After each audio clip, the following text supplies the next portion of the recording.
Vamos então dar continuidade à leitura do livro Loucura sobre o Novo Prisma, um estudo psíquico-fisiológico, feito por Bezerra de Menezes. Voltamos com a quinta parte do capítulo 2. O meio, sempre em perfeita relação com o grau de progresso dos espíritos que nele vivem, varia de mundo para mundo e concorre para ou mais grosseira ou mais fina organização do perispírito. Por essa lei, um espírito que habitou em mundos superiores à Terra não poderá descer a nós com o seu perispírito natural, incompatível com o meio terrestre. Também, se um espírito terrestre pudesse subir a um mundo superior, enquanto seu grau de progresso não o livra da Terra, não suportaria a superioridade daquele meio com seu perispírito grosseiro. Mas o fato dá-se da passagem de espíritos por mundos que não são da ordem do seu, como nolo provam a vinda entre nós dos anjos ou puros espíritos habitantes das regiões etéreas, e a do Cristo, o puro dos puros. Logo, há de haver lei que harmonize o princípio acima estabelecido com os fatos aqui indicados. Terá o espírito o poder de modificar seu perispírito de modo a constituí-lo em condições de tolerar vários meios em que precise manter-se ou tornar-se o espírito harmônico com estes meios? Faço eu, meus amigos, aqui uma observação. Os espíritos inferiores, vamos dizer assim, com menor grau de evolução, podem eventualmente fazer visitas a planos mais altos, mas são visitas. Ele vai com certa proteção, vê, interage minimamente e volta como convidado. Ele não pode lá estar. E geralmente é usado vamos dizer, entre aspas, uma capa para que ele possa lá estar. E o oposto, o espírito de mediana evolução pode descer a planos inferiores? Isso sim, isso é possível.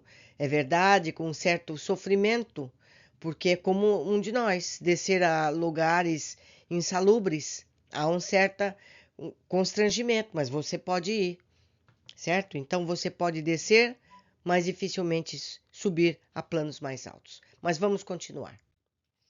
Ensinam elevados espíritos que a vontade é força irresistível, de que se servem eles para jogar com os fluidos, combinando-os de modo a obterem as precisas condições perispirituais para aquele fim. Efetivamente, a ciência já possui muitos, e nós temos presenciado alguns casos comprobatórios dessa verdade. É, portanto, a vontade, o princípio motor da condensação e materialização do perispírito, a maior modificação que o espírito lhe pode imprimir, e que não temos o direito de duvidar, em vista das experiências públicas de Crookes. No tempo do Bezerra, não estavam publicados os livros da série André Luiz. Quem lê a série André Luiz vai ter todos esses exemplos de transporte a planos mais altos e mais baixos. Continuando.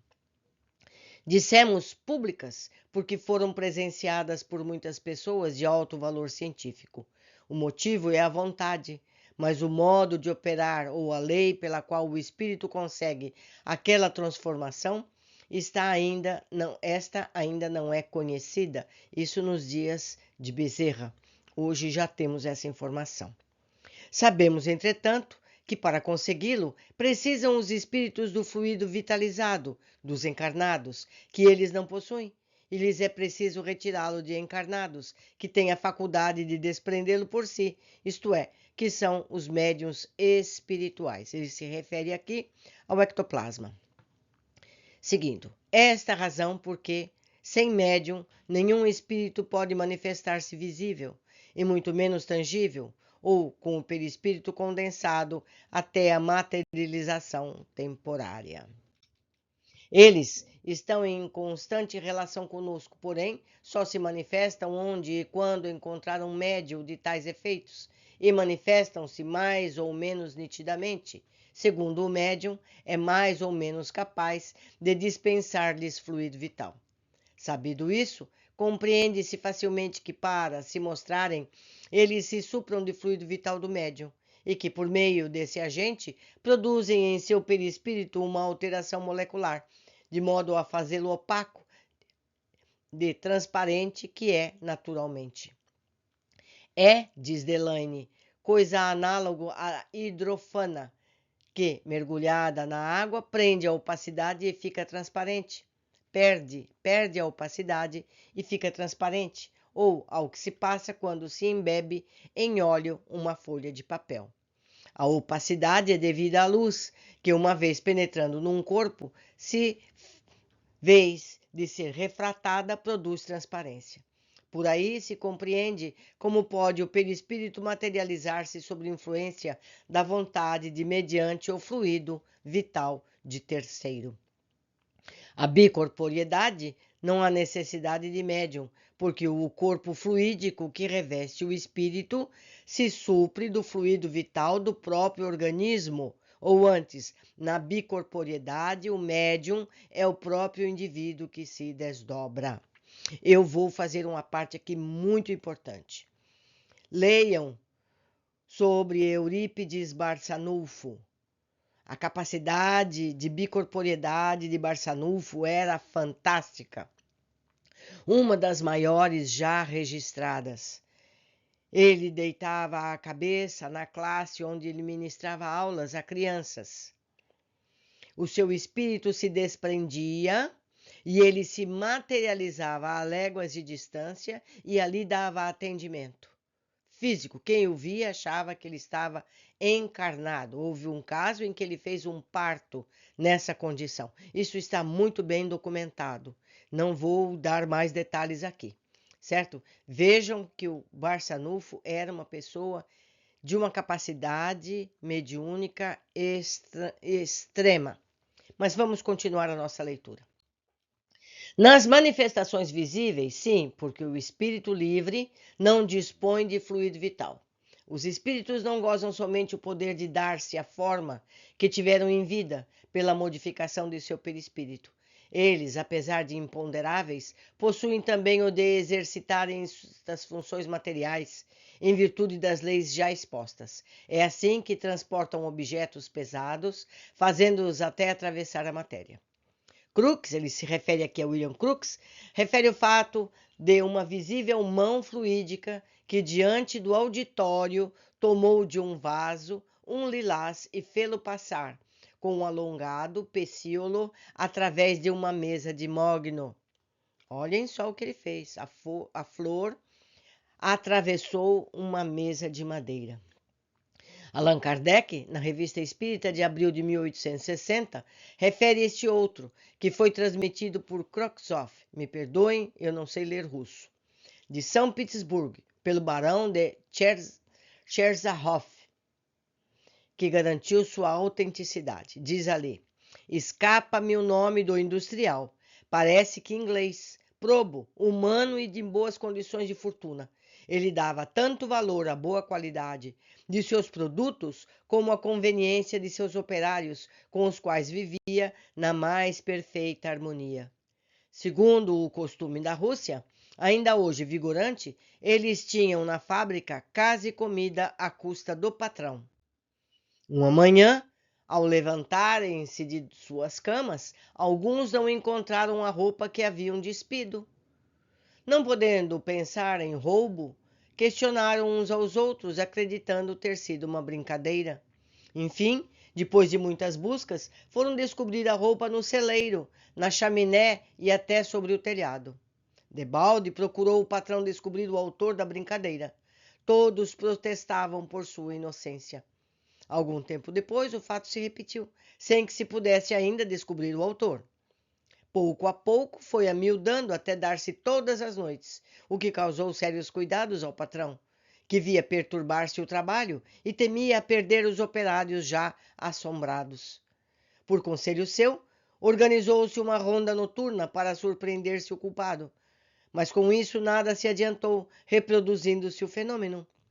Para subirem a seus cômodos, tinham os operários de passar por escadas escuras, e aconteceu que alguns receberam aí empurrões e bofetadas, sem descobrir quem lhes dava. Então, o patrão aconselhou que se dividissem em 2 grupos para ficarem um em cima do outro, embaixo, e acercarem o mau gracejador. Ainda foi inútil essa providência, sendo ambos os grupos batidos e acusando-se uns aos outros. Essas acusações passaram a lutas sangrentas, pelo que julgou o patrão necessário fechar a fábrica. Uma noite, achava-se ele sentado no meio da família, triste a cismar, como todos os seus, e eis que ouvia um grande rumor no quarto próximo do seu escritório. Levantou-se precipitadamente a ver o que era, e a primeira coisa que viu, abrindo a porta, foi seu gabinete aberto e a vela acesa. Naquele tempo se usava velas, meus amigos. Quando havia pouco o tinha fechado e apagado a vela. Aproximou-se da secretária e descobriu aí um tinteiro de vidro e uma pena, que não eram seus. Uma folha de papel em que estavam escritas as palavras: faça demolir a parede de tal lugar, na escada, e aí encontrará ossos humanos. Enterre-os em sagrado. Levou à polícia aquele papel, e no dia seguinte começaram as indagações para descobrir de onde provinha o papel, pena e tinteiro. Correndo-se de casa em casa, chegou-se a de um mercador de tais gêneros, cuja loja era um pavimento térreo, o qual reconheceu por seus aqueles objetos. Interrogado sobre a pessoa a quem o tinha dado, respondeu: ontem à noite, tendo fechado a porta de minha casa, ouvi bater a janela. Fui abri-la a um homem, cujas feições não pude distinguir. Disse-me: por favor, ceda-me um tinteiro e uma pena, eu lhe pagarei. Tendo-lhe cedido os 2 objetos, que ele jogou ao assoalho, uma pesada moeda de cobre, que ouviu tinir, mas de que não pude encontrar depois. Demoliu-se a parede indicada, encontraram-se as ossadas humanas, que foram enterradas no cemitério. Após tudo, entrou em ordem, mas nunca se pôde descobrir de quem foram aqueles ossos. De fato, autenticado pela autoridade, não demonstra somente a propriedade que possuem os espíritos de transportar objetos pesados, fenômenos que já temos visto, mas também o de fabricarem objetos que se desfazem com a mesma facilidade com que são organizados. O mercador ouviu o tinido da moeda. Logo, ela tinha as propriedades de um corpo sólido. Ouviu que era de cobre, logo tinha a forma do objeto que apresentava. A moeda, porém, desapareceu, depois de vista. Parece uma cena mágica, mas a multiplicidade de fatos daquele gênero prova que há, em tudo isso, uma realidade, cujas leis ainda não são conhecidas. Entretanto, não estamos completamente às cegas, pois sabemos que os espíritos se servem, para seus fins, de elementos existentes no fluido universal, como a eletricidade se serve para colher e combinar os que constituem os aerólitos. Em todo caso, assim como produzem corpos visíveis, por que não produzirem a visibilidade do seu perispírito?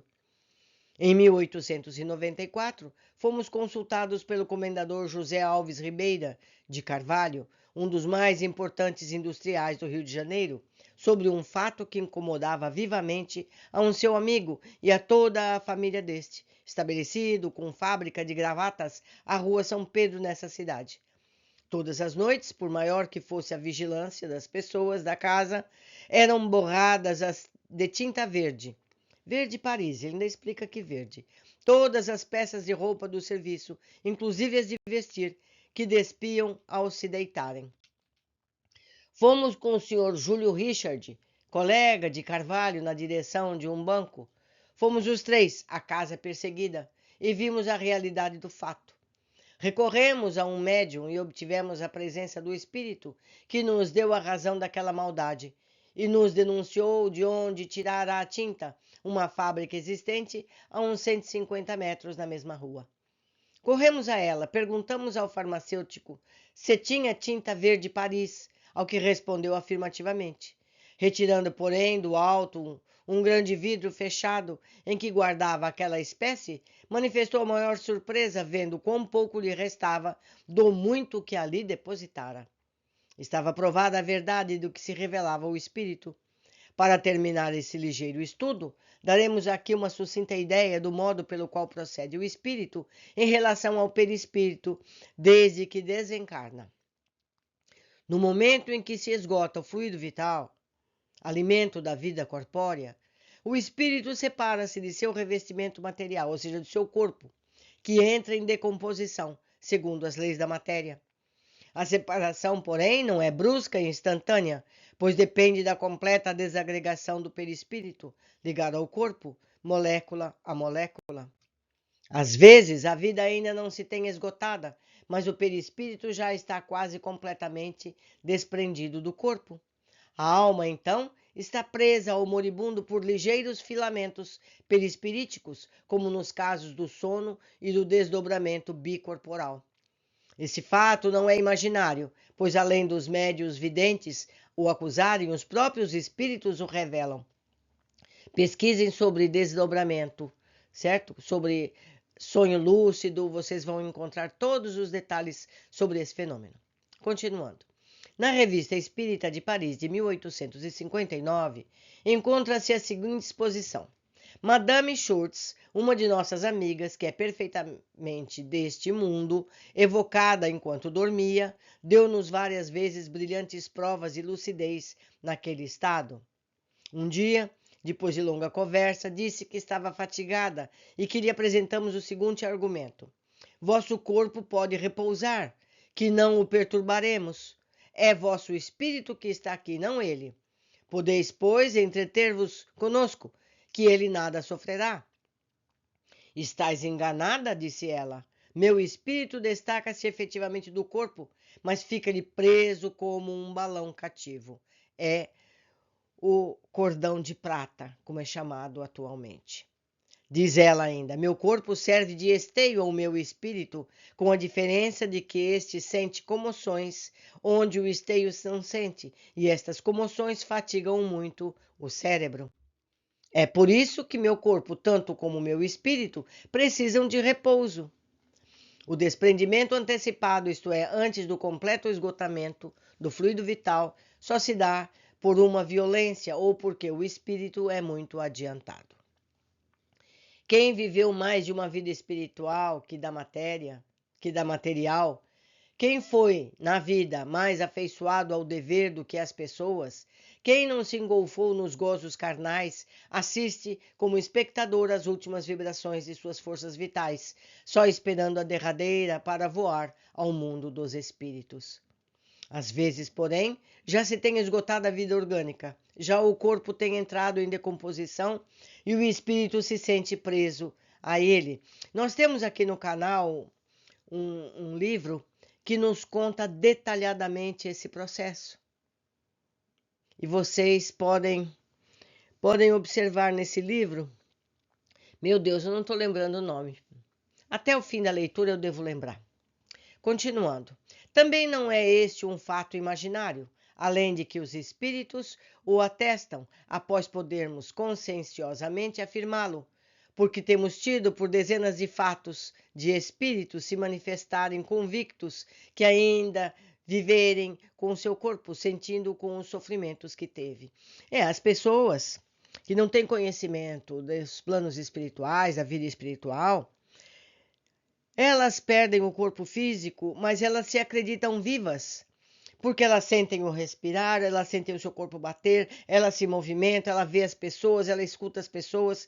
Na cabeça dela, ela está viva. O livro chama Crônica de um Despertar. Recomendo fortemente que vocês vejam esse livro, está aqui no canal.